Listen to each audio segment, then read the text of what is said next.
Bienvenidos una vez más a El Comentario, un programa realizado por Agustín Sancho Cubero. Este programa está disponible en YouTube y en las principales plataformas de podcasts. No te olvides de suscribirte, es gratis. A continuación empezamos el programa. Bienvenidos a The Deep Dive.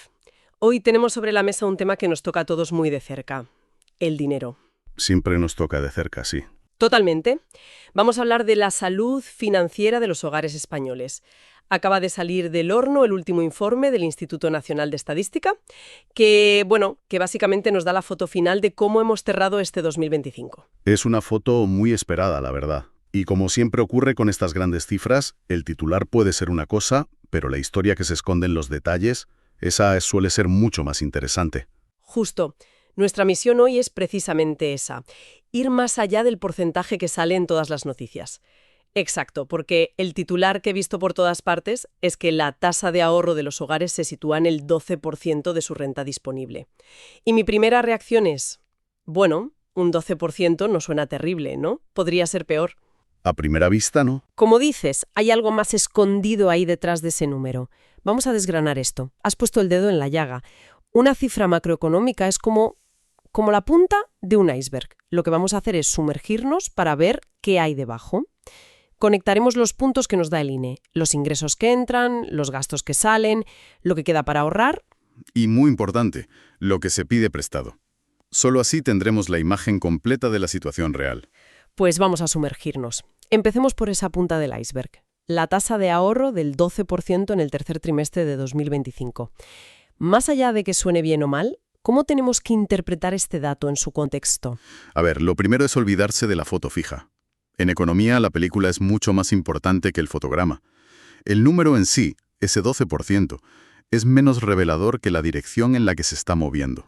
La tendencia. Exacto. Y aquí es donde la historia empieza a tomar un cariz diferente. Porque este dato no es un punto de llegada, es un nuevo escalón hacia abajo. ¿Un nuevo escalón? ¿Quieres decir que sigue bajando? Exacto. Es una décima menos si lo comparamos con el trimestre anterior. Pero si abrimos un poco el plano y miramos al mismo periodo del año pasado, del 2024, la caída es mucho más seria. ¿Cuánto más seria? Estamos 1,1 puntos por debajo. ¡Ostras! 1,1 puntos. O sea que en solo un año la capacidad de las familias para guardar una parte de lo que ganan se ha reducido, en más de un punto porcentual. No parece poco. No, no lo es. Y lo que convierte esto en una tendencia y no en una anécdota es la constancia. Este es el cuarto trimestre consecutivo en que la casa de ahorro cae. El cuarto. Vaya. Sí. El propio INE lo recalca en su informe. Una vez que quitas los efectos típicos de las estaciones, como la paga extra de verano, la tendencia a la baja se ha mantenido durante todo el año 2025. Vaya. O sea que no es una cosa puntual de este verano. Esto ya viene de lejos. ¿Y si es un patrón consolidado de 4 trimestres? Me pregunto a qué se debe. Claro. Si el ahorro es la diferencia entre ingresos y gastos, supongo que la respuesta tiene que estar en uno de esos dos lados, o en ambos. Esa es la pregunta del millón. Y para responderla, tenemos que mirar esas dos variables. Y te adelanto que es aquí donde la historia se pone realmente interesante, porque los datos parecen contradecirse. A ver, eso me interesa. Vayamos a la primera parte. Los ingresos, porque según el informe, la renta disponible de los hogares, es decir, el dinero que les entró entre julio y septiembre, fue de 242.683 millones de euros, casi 243.000 millones. Eso. Y esto es un 4,2% más que en 2024. Y aquí es donde a mí la historia, deja de cuadrarme. Ahí está la paradoja. Claro. Si los hogares en conjunto están ingresando más dinero, un 4,2% más, que no es moco de pavo, ¿cómo es posible que estén ahorrando menos? La lógica dice que debería ser al revés. Totalmente. Esto parece, como un truco de los números, una especie de espejismo. Has usado la palabra perfecta, un espejismo. Un espejismo estadístico, porque el dato del aumento de la renta es real, y es, en principio, positivo. Los hogares tuvieron más dinero en el bolsillo. Sí.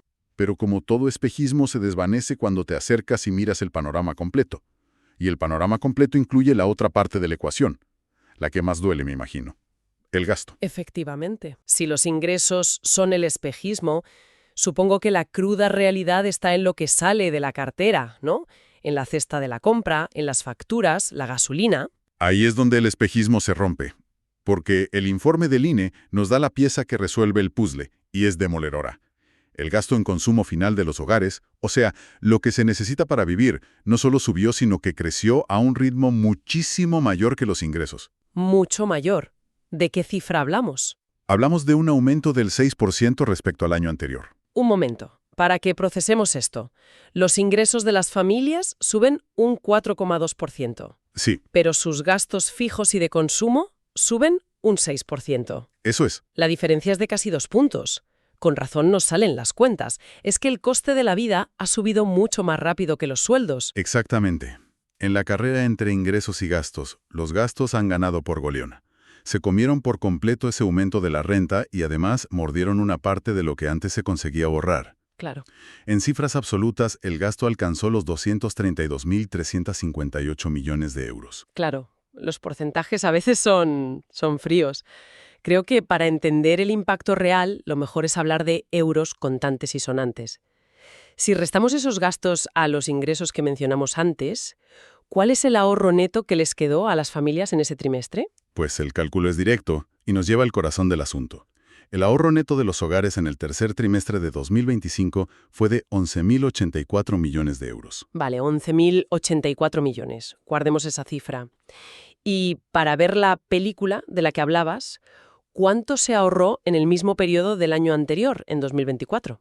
En el tercer trimestre de 2024, el ahorro neto fue de 13.920 millones de euros. Ostras, espera un momento. Vamos a poner los dos números juntos, porque esto es muy visual.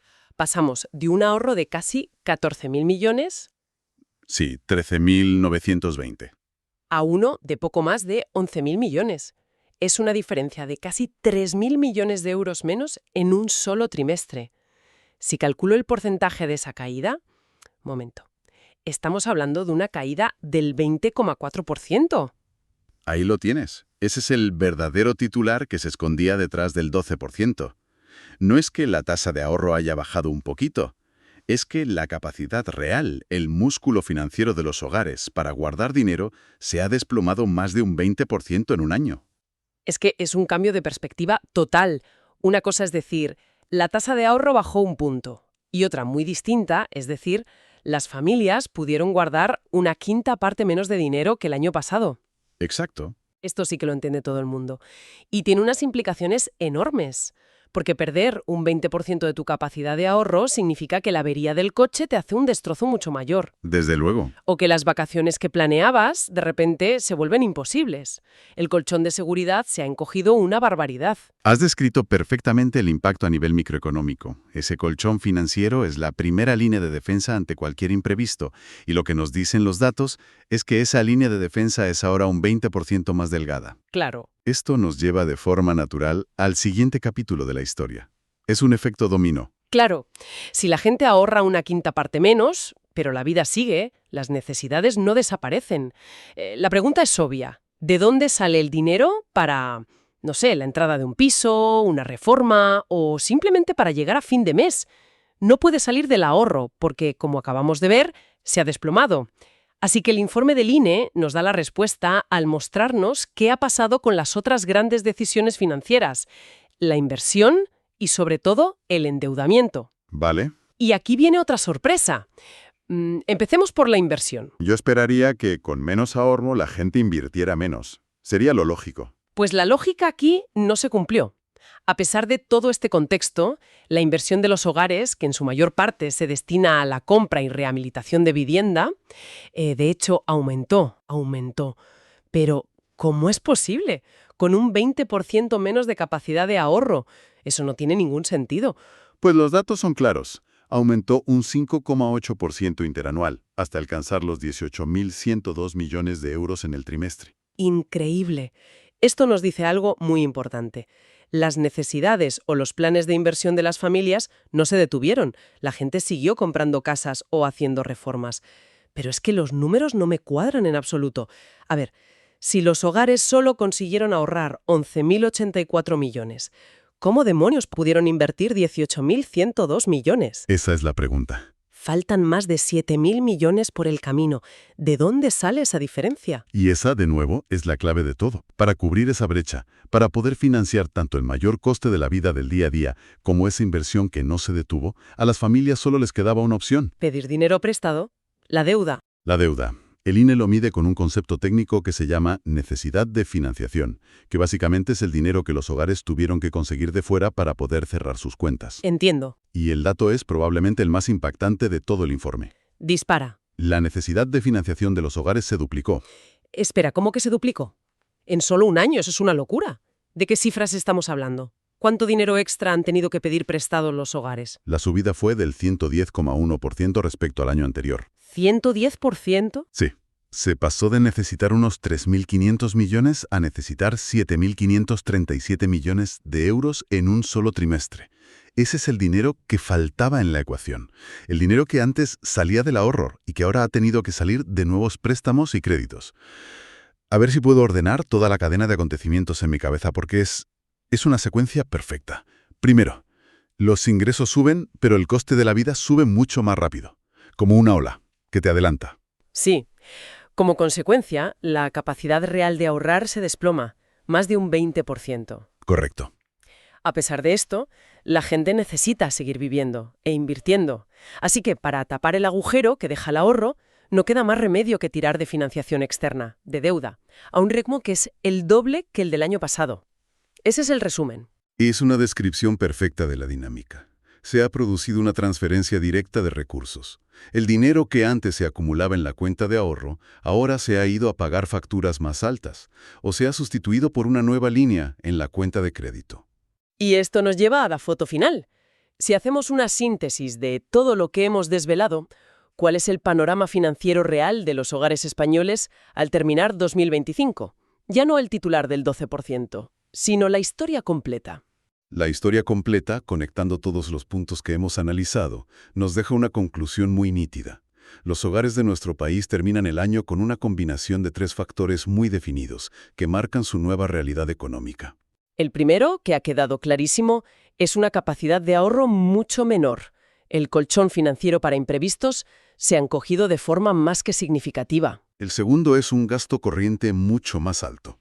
El coste de mantener el mismo nivel de vida ha subido notablemente, lo que mete una presión constante a los presupuestos. Y el tercero, como consecuencia inevitable de los dos anteriores, es un nivel de endeudamiento mucho mayor. Mucho mayor. Para poder mantener el ritmo de consumo e inversión, ha habido que tirar de crédito de forma masiva. Menos ahorro, más gasto y más deuda. Ese es el resumen del estado financiero de los hogares. Es sin duda un equilibrio mucho más precario y más frágil que el que teníamos hace solo un año. La verdad es que queda claro que el viaje a través de los datos del INE ha sido revelador. Hemos partido de un titular, ese 12% de ahorro, que podía sonar hasta tranquilizador, y hemos acabado descubriendo una realidad bastante más compleja y, la verdad, bastante más preocupante. Y este es el valor de no quedarse nunca en la superficie. Las estadísticas siempre cuentan una historia, pero a menudo los capítulos más importantes no están en el resumen sino en la letra pequeña. En las conexiones entre las cifras. Ahí está. Una historia que en este caso nos deja con un panorama de mayor vulnerabilidad financiera para las familias, un equilibrio más inestable. Sin duda. Y todo esto que hemos hablado me deja pensando en una reflexión final, una pregunta que se deriva lógicamente de esta tendencia. No es algo que esté en los datos de hoy, pero es la proyección de lo que podrían implicar a futuro. Adelante, plantea la cuestión. Si esta tendencia que hemos descrito, este patrón de sustituir ahorro por deuda para poder sostener el consumo y la inversión, se consolida en los próximos trimestres, si se convierte en la nueva normalidad. Sí. La pregunta que me queda en el aire es, ¿cuál es el nivel real de resiliencia, de aguante, que tendrán los hogares para afrontar futuros imprevistos? ¿Te refieres al día en que las cosas se tuerzan de verdad? Una pérdida de empleo, una enfermedad, una subida inesperada de tipos de interés que encarezca esas nuevas deudas. O incluso una nueva crisis económica. Exactamente. Un colchón de ahorro que es un 20% más pequeño y un nivel de deuda que es el doble de grande te dejan infinitamente más expuesto a cualquier shock económico por pequeño que sea. Claro. La capacidad de absorber un golpe financiero se reduce drásticamente. Y esa, quizá, es la principal advertencia a futuro que se esconde en los datos que hemos analizado hoy. Una cuestión para que, como mínimo, la tengamos en el radar. Hasta aquí esta edición del programa del comentario, un programa realizado por Agustín Sancho Cubero. Este programa está disponible en YouTube y en las principales plataformas de podcasts. Hasta la próxima edición del programa. Muchas gracias. Dirección y realización Agustín Sancho Cubero.